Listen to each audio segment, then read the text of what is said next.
Hi everybody, this is Shivali Sharma. Welcome back to my channel. I hope you all are doing great.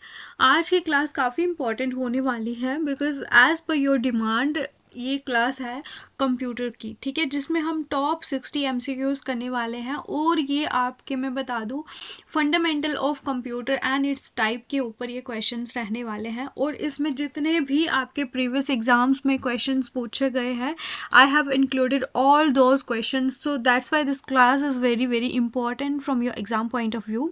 So you have to watch it till end. उसके बाद ही आपको इसके बारे में जो है जितनी भी इम्पोर्टेंट इन्फॉर्मेशन होगी आपको पता चलेगी इस टॉपिक के बारे में, ठीक है। तो अभी जो है क्लास ज्वाइन करने से पहले जो भी बच्चे फर्स्ट टाइम जो है इस वीडियो में आ रहे हैं और हमारे चैनल में विजिट कर रहे हैं, आपको बता दूं अगर आप हाई कोर्ट की प्रिपरेशन कर रहे हो और इसके साथ साथ जेके पीएसआई की, तो इसके लिए इम्पॉर्टेंट क्लासेस हमारे चैनल पे डेली अपलोड होती हैं। दिन को 3 बजे और रात को 10 बजे हमारा क्लास टाइम रहता है। तो आप सबसे रिक्वेस्ट है आप चैनल सब्सक्राइब ज़रूर कर लें, आपको यहाँ पे बहुत ज़्यादा फ्री ऑफ कॉस्ट कंटेंट मिलने वाला है। सो ये चैनल आपके लिए काफ़ी इम्पॉर्टेंट रहने वाला है, ठीक है। तो चलिए इसी के हम स्टार्ट करते हैं हमारी आज की class. Let's get started. First question है हमारा, which language was use to program second generation computer. जो सेकेंड जनरेशन कंप्यूटर थे उसमें कौन सी लैंग्वेज यूज होती थी? जल्दी से आंसर बताएं। तो ये है आपकी सेकेंड जनरेशन में आपकी असेंबली लैंग्वेज यूज़ होती थी, ये आपको ध्यान रखना, ठीक है।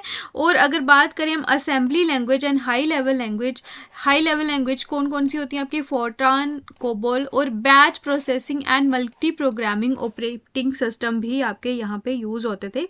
सेकेंड जनरेशन जो है टाइम था। और अगर हम बात करें सेकेंड जनरेशन का जो टाइम है वो है 1956 से लेके 1963, तो ये आपको ध्यान रखना है। और फर्स्ट जनरेशन है आपकी 1940 से लेके 56, थर्ड है आपकी 64 से 71, क्या पता आपको इस पे भी क्वेश्चन आ जाए, ठीक है।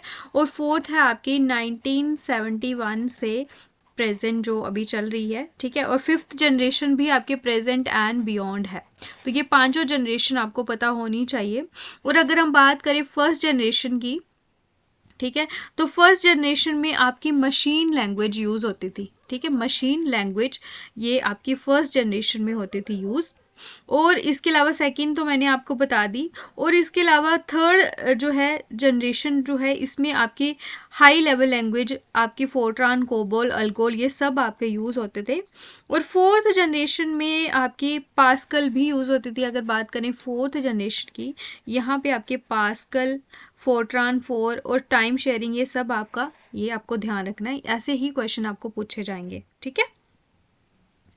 नेक्स्ट क्वेश्चन होगा हमारा, input, output and processing devices groups together represents. अगर हम इसकी बात करें तो इन सबको अगर हम मिलाएं तो ये क्या रिप्रेजेंट करता है? तो जो कंप्यूटर सिस्टम होता है हमारा वो क्या सब चीज़ें मिलके बनता है। आप कंप्यूटर सिस्टम में क्या देते हो? इनपुट देते हो, ठीक है। फिर उसमें से आपको आउटपुट मिलता है प्रोसेसिंग के बाद, और ये सब आपका मिलके बनाता है कंप्यूटर सिस्टम, ठीक है। ये सब होगा तभी आपका एक कंप्यूटर सिस्टम होगा। ये नहीं होगा तो फिर सिर्फ कंप्यूटर होगा, इसका कोई सिस्टम नहीं रहने वाला है, ठीक है। तो ये आपको ध्यान रखना है। क्वेश्चन नंबर बात करें हम थर्ड की, dash represents raw facts whereas dash is the data made meaningful. पहले आपको रॉ फैक्ट्स जो प्रोसेस होंगे सीपीयू में, उसके बाद आपको आउटपुट मिलेगा जो कि मीनिंगफुल होगा। तो उस आउटपुट को क्या बोलते हो? तो वो आपको इंफॉर्मेशन मिलेगी। पहले आपको डेटा देना पड़ेगा एज एन इनपुट, ठीक है। तो इनपुट इंफॉर्मेशन क्या होता है आपका? प्रोसेस्ड आइटम, ठीक है, जो आप आउटपुट की फॉर्म में रिसीव करते हो from the computers as per your input, ठीक है। Question number fourth is, part number, description and number of parts ordered are examples of. तो आप जब कंप्यूटर में कोई भी इनपुट देते हो तो वो क्या करता है, आपका प्रोसेस करता है, ठीक है। तो उसमें आपको शो करेंगे कि कितने नंबर ऑफ पार्ट्स ऑर्डर्ड हैं या कौन सा पार्ट नंबर चल रहा है। ये सब आपका कंसीडर करेगा कौन, सीपीयू, जब वो प्रोसेसिंग कर रहा होगा। तो ये आपका सही ऑप्शन होगा, इसका ऑप्शन नंबर 3, यानी कि ये है आपका सही answer. Next, IC integrated chips is made up of. तो ये आईसीज किसके मिलके बने होते हैं, जो कि आपके थर्ड जनरेशन में यूज होते थे, ठीक है। तो फर्स्ट जनरेशन में आपके क्या होते थे, वैक्यूम ट्यूब, सेकेंड में आपके ट्रांजिस्टर्स, एंड थर्ड जनरेशन में आपके माइक्रो प्रोसेसर। तो ये आपके किसके मिलके बने होते हैं, तो ये आपके बने होते थे बहुत सारे ट्रांजिस्टर्स को मिलके आपके आईसीज बने होते हैं, ठीक है। तो ये इंपॉर्टेंट क्वेश्चन होते हैं। आपको पता है जेके हाई कोर्ट एग्ज़ाम का जो लेवल है वो आपका इजी से मॉडरेट रहने वाला है, क्योंकि 15 क्वेश्चंस की अगर हम बात करें 10 to 12 क्वेश्चन आपको दिखने वाले हैं वहाँ पे इजी, और 2 या 3 के क्वेश्चन जिसमें गेम होती है तो वो आपको मॉडरेट लेवल के भी दिखेंगे। तो आप सब जो बोलते हो कि हमें ऐसे क्वेश्चंस पेपर में नहीं आएंगे, लेकिन जब आपको हार्ड क्वेश्चंस आपको दिखने वाले हैं तो फिर आपको उसमें बहुत ज़्यादा मुश्किल आने वाली है। तो इसी वजह से you have to prepare for the worst so that you will be able to attempt those questions too, ठीक है, that are game changing factor. तो यहाँ पे हम 6th क्वेश्चन करने वाले हैं, VGA स्टैंड्स फॉर। तो कंप्यूटर्स में मैं आपको बता दूं जितने भी एक्रोनियम्स है you have to prepared on everyday basis, because ये आपको 1 या 2 नंबर के ये दिखने वाले हैं। और इसके साथ साथ आपके जो शॉर्टकट कीज़ हैं you have to make sure कि आप सब ये नोट्स बनाओ, ठीक है, डेली वाइज आपको इसकी रिविजन करनी है। तो जो VGA है इसकी फुल फॉर्म है आपकी वीडियो ग्राफिक्स एरे। तो ये क्वेश्चन ये है बहुत बार रिपीट हुआ है, तो ये आप गलत मत करके आना। Abacus can perform, here are the options, addition, subtraction, multiplication या both 1 and 2। तो abacus जो है ये addition भी करता है और subtraction भी करता है, तो both 1 and 2 are the right option। A parallel port is often used by a, तो इसको मैं आपको याद करने के लिए बता दूं कि P से पैरेलल है, P से प्रिंटर है, तो ये आपको रट लेना है, ठीक है। पैरेलल पोर्ट जो है ये आपके प्रिंटर यूज करता है। Question number 9 is a process is a dash. Process क्या होता है, तो ये भी बहुत बार रिपीट हुआ है क्वेश्चन। जो भी प्रोग्राम अभी एग्जीक्यूशन में है that is known as a process, ठीक है। Question number 10 is the earliest calculating device is. सबसे पुरानी जो कैलकुलेटिंग डिवाइस वो कौन सी थी,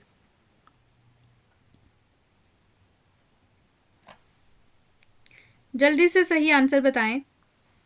तो ये थी आपकी अबैकस, ठीक है। Abacus was the earliest calculating device, और इसके अलावा आपको सारी की सारी डेटा इसके बारे में पता होना चाहिए, ठीक है। अगर हम बात करें अबैकस की तो ये आपका 1602 में ये आपका चाइना ने इन्वेंट करा है। किसने इन्वेंट करा है, चाइना ने इन्वेंट किया, और ये आपकी फर्स्ट मैकेनिकल कैलकुलेटिंग डिवाइस है, क्या, अबैकस, ठीक है। एक होगा चाइना और ये आपका फर्स्ट मैकेनिकल कैलकुलेटिंग डिवाइस है, और इसमें आपके एडिशन और सब्ट्रैक्शन आप परफॉर्म कर सकते हो। और अगर हम बात करें स्क्वायर रूट्स जो होते हैं ये भी आप अबैकस में परफॉर्म कर सकते हो, ठीक है। Next question, what is the term for a temporary storage area that compensates for a difference in data rate and data flow between devices? तो ये एक तरह का टेम्परेरी स्टोरेज एरिया होता है जो भी डेटा फ्लो कर रहा होता है डिवाइसेस के बीच में, ठीक है, उसके बीच में जो डिफरेंस होता है उसको ये कंपनसेट करता है, दैट इज नोन एज, तो ये होता है आपका buffer. Option number A is the right answer. How many colour dots make up 1 colour pixel on a screen. तो हमें जल्दी जल्दी क्वेश्चन करने हैं क्योंकि अभी 60 क्वेश्चन हैं, तो इसके लिए मेरी बहुत ज़्यादा एनर्जी कंज्यूम होने वाली है, तो मैं ज़्यादा बोलूँगी नहीं अब, ठीक है। तो अगर आपको कितने डॉट बना के एक पिक्सल बनता है स्क्रीन में, वो होते हैं आपके 3 डॉट का होता है एक पिक्सल, ठीक है। और बहुत सारे पिक्सल बना के फिर आपकी क्या बनाते हैं, इमेज। और जितने ज़्यादा पिक्सल आपके क्लोज होंगे उतनी ज़्यादा क्लैरिटी होती है इमेज की। That you have to know about this question. Next is the Napier's technology used for calculation is called. इसको क्या बोलते हैं, जो नेपियर टेक्नोलॉजी होती है। ये क्वेश्चन भी आपका बहुत बार यूज हुआ है। तो ये होती है आपकी रैप्डोलॉजिया, ठीक है, नेपियर टेक्नोलॉजी है, ये आपको ध्यान रखना है। और इसके अलावा अगर हम बात करें रैप्डोलॉजिया, तो नेपियर यानी कि जॉन नेपियर जो हैं, इसके जॉन नेपियर जो कि स्कॉटलैंड के हैं। कहाँ के हैं वो, स्कॉटलैंड के हैं। ये इसके इन्वेंटर हैं नेपियर टेक्नोलॉजी के। Next question, how is data stored on a Diskit. इसमें डेटा कैसे स्टोर होता है, ऑप्शंस देख सकते हो आप और आपको सही आंसर बताना है। तो ये है आपका मैग्नेटिज्म फॉर्म में आपका डिस्क पे जो डेटा स्टोर होता है। और अगर हम बात करें, ये डिस्क जो होती है एक रिमूवेबल डेटा स्टोरेज डिवाइस होती है। यहाँ से डेटा रिमूव भी हो सकता है और ये जितने भी आपके पर्सनल कंप्यूटर्स होते हैं उनके साथ ये यूज़ होती है। Question number 15 is punched card were first introduced by. सबसे पहले पंच्ड कार्ड किसने इंट्रोड्यूस करे हैं, तो ये करे हैं आपके हरमन हॉलरिक। अभी तक 15 क्वेश्चन अगर आप ऐसे ही मस्ती मस्ती में कर रहे हो बिना किसी ध्यान के, तो फिर आप एक काम करो, क्लास से चले जाओ, ठीक है। अगर आपको तैयारी करनी है अच्छे से, तो आपको एक अच्छे तरीके से पढ़ना है और ध्यान से अगले 45 क्वेश्चंस करने हैं, ठीक है, तभी आपको बेनिफिट मिलने वाला है। Which of the following is the correct abbreviation of computer? तो this is the most basic question of computer। अगर ये किसी को नहीं आता होगा तो आप तैयारी छोड़ दीजिए मेरे ख्याल से। तो इसका सही आंसर, जल्दी से ये लाइंस पढ़ें बड़ी बड़ी जो है, इसका आंसर है ऑप्शन नंबर डी, ठीक है, commonly operated machines used in technical and educational research. Question number 17 is Pascaline is also known by। Pascaline जो है इसको और हम क्या बोलते हैं, adding machine. Option number B इसका सही answer. Question number 18 is Which of the following is the smallest visual element on video monitor? Smallest visual element कौन सा होता है वीडियो मॉनिटर में, तो वो आपको मैंने बताया था, जिससे इमेजेस बनते हैं, वीडियोस भी बनते हैं, वीडियोस में भी तो इमेजेस दिखेंगे आपके, वो होता है आपका पिक्सल, ठीक है। तो ये स्मॉलेस्ट पोर्शन होता है आपकी स्क्रीन का। अगर हम बात करें पिक्सल की, तो पिक्सल का जो नाम है ये आपका कहाँ से आया, पिक्चर एलिमेंट से, और इसको हम और क्या बोलते हैं, PEL, पेल, ठीक है। जितनी भी स्क्रीन होती है बहुत सारे पिक्सल्स एक साथ वहाँ पे मैट्रिक्स फॉर्म में जुड़े होते हैं। ये मैट्रिक्स फॉर्म का आपसे क्वेश्चन जल्दी ये आपसे पूछ सकते हैं। एनालिटिकल इंजन डेवलप्ड बाय, ये किसने डेवलप करा, analytical engine. So it was developed by Blaise Pascal. Question number 20th is which of the following computer language is written in binary codes only? तो पास्कल है, machine language है, या C और C#। तो machine language जो कि first generation में use होती थी वही है आपकी, जो बाइनरी कोड्स में ही लिखी जाती है। Question number 21st is which of the following is a structured programming technique that graphically represents the detailed steps required to solve a program? यहाँ पे आपको स्टेप्स मिलते हैं अगर कोई भी आपको प्रोग्राम को सॉल्व करना होता है, और ये आपकी प्रोग्रामिंग टेक्निक होती है जो कि ग्राफिक्स जहाँ पे होंगे तो वहाँ पे आपको ध्यान रखना है फ्लो चार्ट, ठीक है, फ्लो चार्ट होता है ये। क्वेश्चन नंबर 22 इज इसमें से बताना है कौन सा कंप्यूटर कोड की टाइप नहीं है। तो ये भी है, ये भी है और ये भी है, तो ऑप्शन ए इसका सही आंसर होगा, ठीक है, ये इसकी कोई भी टाइप नहीं है। तो बात करें हम इसमें EDIC की, ऐसा नहीं होता लेकिन इनके बारे में पढ़ लो आप। EBCDIC का मतलब होता है extended binary coded decimal interchange code. BCD होता है आपका बाइनरी कोडेड डेसिमल। ASCII का मतलब होता है American standard code for information interchange. Which of the following is an input device? Keyboard, mouse and light pen all are the examples of input devices. और option D जो है ये video monitor जो होता है ये आपका आउटपुट डिवाइस में आएगा. और इसकी फुल फॉर्म भी देख लेना आप. विजुअल डिस्प्ले यूनिट होता है, ये हार्डवेयर आउटपुट डिवाइस है जो कि क्या यूज़ करता है, कैथोड रे ट्यूब यूज़ करता है. अगर आपको उसमें विजुअल इमेज दिखती है ना, वो कहाँ किसकी मदद से दिखती है, कैथोड रे ट्यूब की मदद से. Which of the following part of a processor contains the hardware necessary to perform all the operations required by a computer? तो ये आपका प्रोसेसर का पार्ट होता है जिसमें सारे के सारे हार्डवेयर जो होते हैं, ठीक है, जो भी कंप्यूटर वहाँ पे इनपुट देता है उसके अकॉर्डिंगली वो सारे ऑपरेशन परफॉर्म करता है.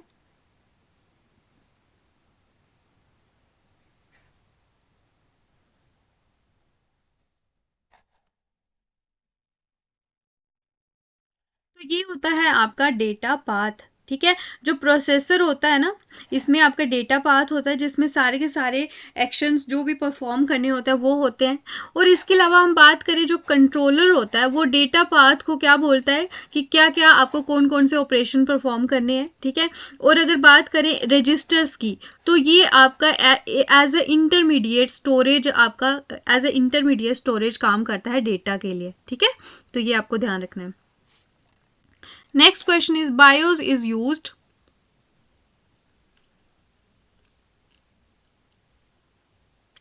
तो ये आपका बायोस कौन यूज़ करता है, ऑपरेटिंग सिस्टम के द्वारा ये यूज़ किया जाता है, ठीक है. और ये किसके लिए यूज़ करा जाता है, जितने भी आपके हार्डवेयर होते हैं उसको कॉन्फ़िगर करने के लिए और उसमें उसको आइडेंटिफाई करने के लिए सिस्टम में, जैसे कि आपका हार्ड ड्राइव कौन सा है, फ्लॉपी ड्राइव कौन सा है, ऑप्टिकल, सीपीयू, मेमोरी, ये सब इनको आइडेंटिफाई करने के लिए ये आपका होता है. और पहले ये कॉन्फ़िगर होता है. Which of the following is design to control the operations of a computer. तो ये कंट्रोल करने के लिए काम होता है इसका. तो जितने भी आपके ऑपरेशंस होते हैं उनको कंट्रोल कौन करता है, आपका system software. Next is the central processing unit is located in. कहाँ पे लोकेटेड होता है ये. अब आप वीडियो पॉज कर लेना, ठीक है. अभी मैं फास्ट फॉरवर्ड मोड में चलने वाली हूँ क्योंकि इतना टाइम हो जाएगा, फिर क्लास अपलोड होने में बहुत टाइम लग जाता है. तो ये है आपका सिस्टम यूनिट जो होता है, ये इसमें सीपीयू आपका सिस्टम यूनिट में होता है, ठीक है. आपको पता ही है वो बड़ा सा होता है. जो central processing unit system unit में होता है. और सिस्टम यूनिट जो है जितना भी कंप्यूटर होता है उसको कंट्रोल करता है, जिसमें आपके RAM, processor, optical drive, power supply, fan, hardware, ये सब आपके सिस्टम यूनिट में होते हैं. Which of the following device use positional notation to represent a decimal number. लेकिन मैं इतनी मेहनत कर रही हूँ, 60 क्वेश्चन आपके लिए ला रही हूँ, लेकिन आपको ये नहीं है कि आप एक सब्सक्राइब भी कर दो या एक बार शेयर ही कर दो किसी एक अपने फ्रेंड को, ठीक है.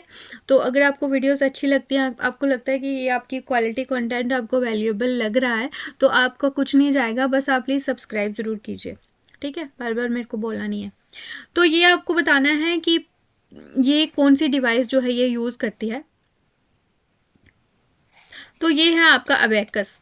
क्वेश्चन नंबर अब 29 करना है. इसमें से आपने बताना है ग्राफिकल फाइल एक्सटेंशन जो है उसका ग्रुप कौन सा है.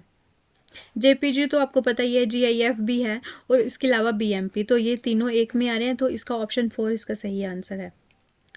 Question number 30th is which of the following is used in EBCDIC. क्या है इसका, extended binary coded decimal interchange code.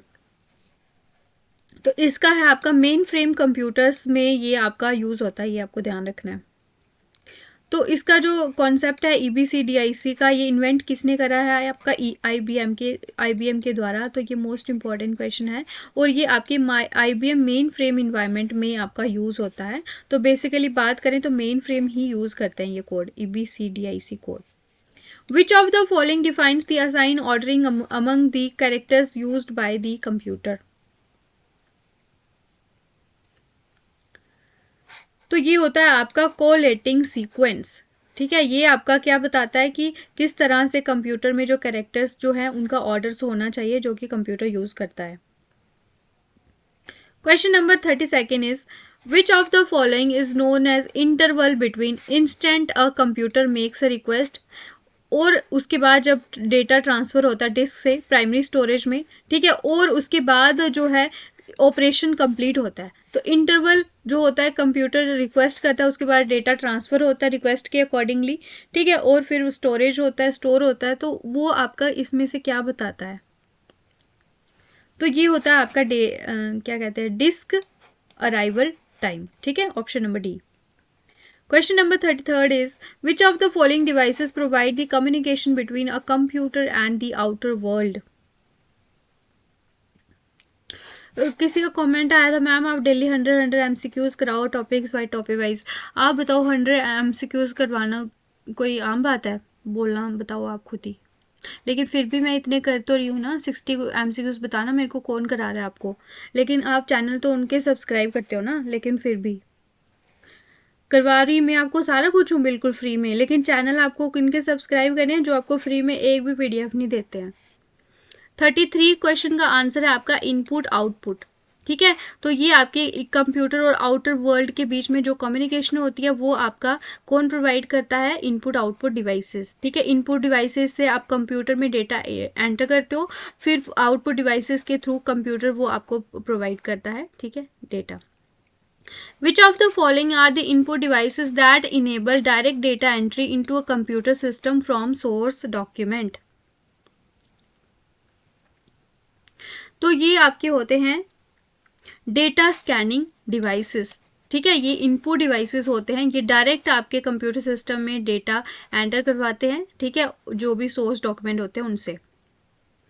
Question number 35 is, इसमें से आपने बताना है स्पेशल पर्पस कंप्यूटर की एग्जाम्पल नहीं है। तो ये है आपके वर्ड प्रोसेसर, ठीक है, ये नहीं होते आपके वर्ड प्रोसेसर। बाकी ऑटोमेटेड ये आपके स्पेशल होते हैं, मल्टीमीडिया भी स्पेशल होते हैं। 36 की बात करें हम, विच of the following is the device use for converting maps pictures and drawings into digital form for storage in computers? अगर मेरे से कोई एक दो क्वेश्चन गलत बोल लिया तो आप कमेंट में बता देना, ठीक है, मैं पिन कर दूंगी। कई बार गलत मेरे से बोल सकती हूँ मैं, ऐसा कुछ नहीं है, एरर हो जाता है भाई, मैं भी ह्यूमन हूँ, ठीक है। 36 क्वेश्चन है जो इसका ऑप्शन नंबर बी है, डिजिटाइजर होता है। ये आपके मैप पिक्चर और ड्राइंग को डिजिटल फॉर्म में कन्वर्ट करता है ताकि कंप्यूटर उसको स्टोर कर सके, ठीक है। और ये अगर बात करें डिजिटाइजर्स कहाँ पे यूज़ होते हैं, CAD डिज़ाइनिंग जो होते हैं आर्किटेक्ट्स करते हैं, और जो भी इंजीनियर्स कार्स वगैरह डिज़ाइन करते हैं, बिल्डिंग्स वगैरह, तो ये डिजिटाइजर्स की हेल्प से करते हैं। Question number 37 is, which type of computer is used in automatic aircraft landing? तो आज का मेरा टारगेट है, अगर आप 50+ शेयर करते हो आज की क्लास को, ठीक है, तो कल आपके और भी बेटर क्लास मिलेगी, वो आपके लिए सरप्राइज होगी। लेकिन अगर मैं देखूंगी फिर आप कितना शेयर करते हो। क्वेश्चन नंबर 37 का ऑप्शन है, ये मैंने अभी बताया आपको, स्पेशल पर्पस कंप्यूटर। 38 क्वेश्चन का आंसर है, which of the following can access the server? तो सर्वर आपको क्या प्रोवाइड करता है? इंफॉर्मेशन प्रोवाइड करता है जो क्लाइंट उसके लिए रिक्वेस्ट करता है। तो वो क्लाइंट होता है वेब क्लाइंट, ठीक है, वेब क्लाइंट होता है जो इस डेटा एक्सेस सर्वर को एक्सेस कर सकता है। तो जितना भी जो भी कंप्यूटर होता है जिसके पास एक्सेस होता है वेब सर्वर का, उसे आप क्या बोलते हो? Web client. तो आप जो यूज़र होते हो आप वेब क्लाइंट होते हो, ठीक है, आप क्योंकि आप इस सर्वर को एक्सेस करते हो। और वेब सर्वर्स कोई भी कंप्यूटर हो सकता है जो क्या करता है, HTTP प्रोटोकॉल को यूज़ करके आपको डेटा प्रोवाइड करता है। First super computer developed in India, जो इंडिया में सबसे पहला सुपर कंप्यूटर कौन सा था, डेवलप हुआ था जो? तो ये था आपका परम, ठीक है। तो ये आपको ध्यान रखना, परम था आपका पहला। और इसके अलावा भी मैं आपको कुछ कुछ इंपॉर्टेंट बताती हूँ, तो वो आप देख लेना, ठीक है। और अगर हम बात करें सिद्धार्था की, तो ये पहला कंप्यूटर जो है, फर्स्ट कंप्यूटर जो डेवलप हुआ था इंडिया में, ठीक है। लेकिन ये फर्स्ट सुपर कंप्यूटर है, तो this is Siddhartha is computer, so there is a minor difference between these two. जब भी क्वेश्चन करो तो ये ध्यान रखो, कंप्यूटर है या फिर सुपर कंप्यूटर है। और अगर हम बात करें मॉडर्न कंप्यूटर के फादर हैं आपके एलन ट्यूरिंग। कौन है? Alan Turing. और चार्ल्स बेबेज जो हैं वो हैं आपके फादर ऑफ कंप्यूटर्स, ठीक है। अगर ये क्लास आपको लग रहा है अच्छी है तो प्लीज़ शेयर कीजिए। उसके बाद हम बात करें जॉन वॉन न्यूमैन, इन्होंने आपका क्या इंट्रोड्यूस किया था, पहला कंप्यूटर आर्किटेक्चर। ठीक है, ये आपको ध्यान रखना है 1948 में।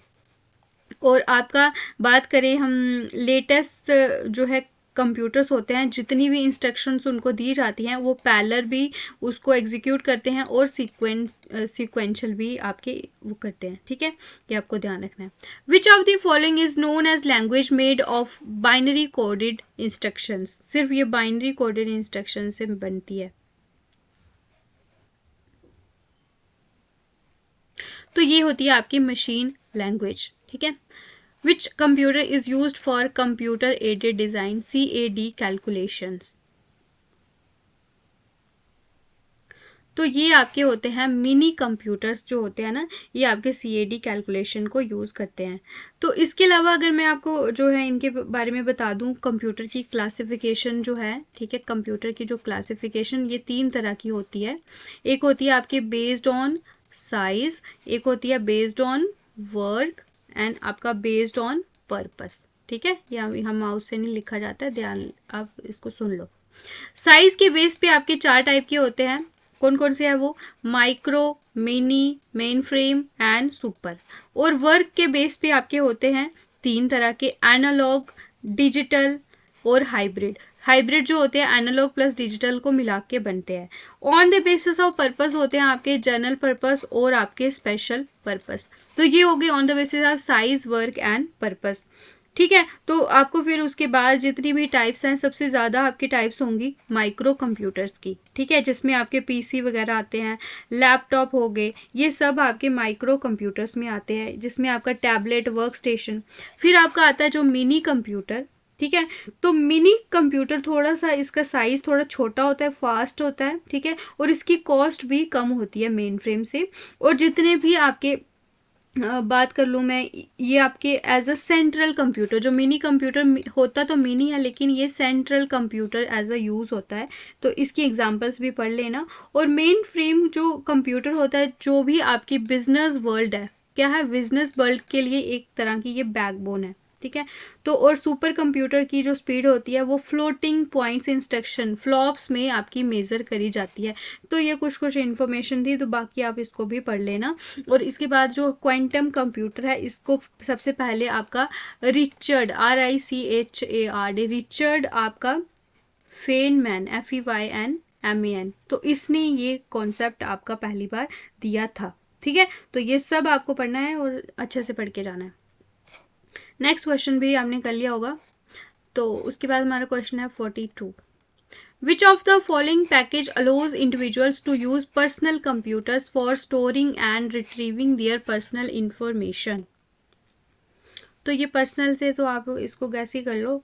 तो ये है आपका personal assistance package.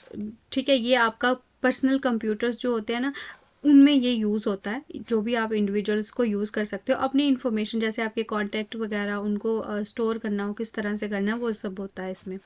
A dash is a large and expensive computer capable of performing scientific and business application. तो आई थिंक ये तो आपको आ ही जाएगा। तो ये सबसे बड़ा होता है, लार्ज होता है, तो ये ध्यान रखना है। और सबसे एक्सपेंसिव होता है, बिजनेस और साइंटिफिक भी यहाँ पे लिखा हुआ है, सिर्फ बिजनेस नहीं लिखा हुआ। तो इसका ऑप्शन नंबर A होगा, सुपर कंप्यूटर। सुपर कंप्यूटर बहुत लार्ज होते हैं, बहुत बड़े होते हैं, इनकी फ़ोटो देख लेना। Which of the following is a technique that marked the beginning of computer communications? तो ये होते हैं आपके टाइम शेयरिंग। ठीक है, तो जो कंप्यूटर कम्युनिकेशन की जो बिगनिंग कहाँ से, कौन सी टेक्निक से स्टार्ट हुई थी, ये थी आपकी टाइम शेयरिंग से, ये टेक्निक से स्टार्ट हुई थी। Question number 45। A central computer that holds collection of data and programs for many PCs, workstation and other computer। तो उस सेंट्रल कंप्यूटर को क्या बोला जाता है? तो ये आपका होता है सर्वर। ठीक है, यहाँ पे आपको बहुत सारा डेटा मिलेगा। ठीक है, और फिर क्लाइंट उसको डेटा को एक्सेस करता है, कौन से प्रोटोकॉल यूज करके, HTTP protocol. Question number 46 is, which of the following is the type of technique in which dumb terminals are connected to central computer system? तो किससे द्वारा ये आपके कनेक्ट होते हैं डम टर्मिनल? ऑप्शंस आपने खुद पढ़ने होंगे, ठीक है, मैं बार बार नहीं बोलूँगी इसको। तो ये है आपका टाइम शेयरिंग, ठीक है। तो ये आपका टाइम शेयरिंग में होता है, और इसमें क्या होता है कि यूज़र्स कंप्यूटर के साथ इंटरेक्ट कर सकते हैं और अपनी वो शेयर कर सकते हैं इंफॉर्मेशन प्रोसेसिंग रिसोर्स उसके साथ। Micro computer hardware consist of 3 basic categories, जो कि फिजिकल इक्विपमेंट की आती हैं। कौन कौन सी होती हैं वो आपकी माइक्रो कंप्यूटर्स में? एक होता है आपका सिस्टम यूनिट, फिर होता है इनपुट आउटपुट और मेमोरी। तो ये तीनों आपको पता होता है कि यहाँ पे ये यूज़ होता है। Which of the following service allows a user to log into another computer somewhere on the internet? तो ये होता है आपका टेलनेट। ये एक सर्विस होती है, आपको अलो करती है कि आप किसी दूसरे जो है वहाँ पे कंप्यूटर में क्या कर सको, लॉग इन कर सको, इंटरनेट जब भी होगा उसके through. Who developed integrated chip?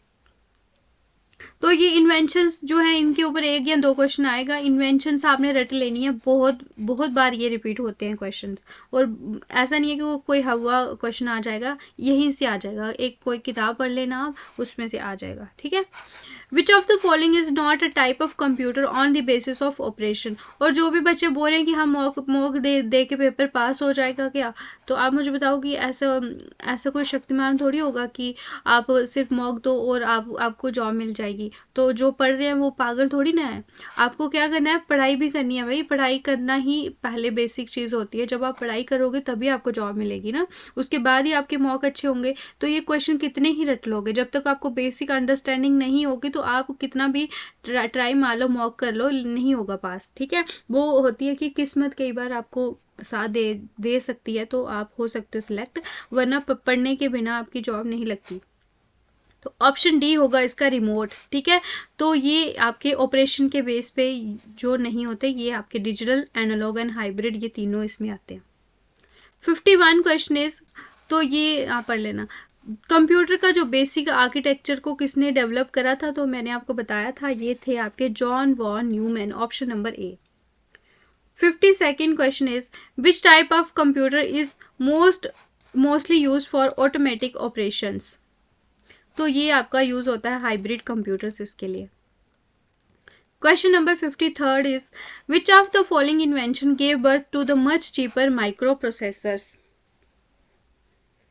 सबसे चीपर माइक्रो प्रोसेसर जो है, इनकी इन्वेंशन जो है, ये कौन से कंप्यूटर्स ने दी है? ये आपके माइक्रो प्रोसेसर्स ने दी है, जिसमें आपके सारे लैपटॉप वगैरह आ जाते हैं। फर्स्ट कंप्यूटर ऑफ इंडिया, जो कि मैंने आपको बताया था अभी, ये क्वेश्चन ध्यान से पढ़ना है।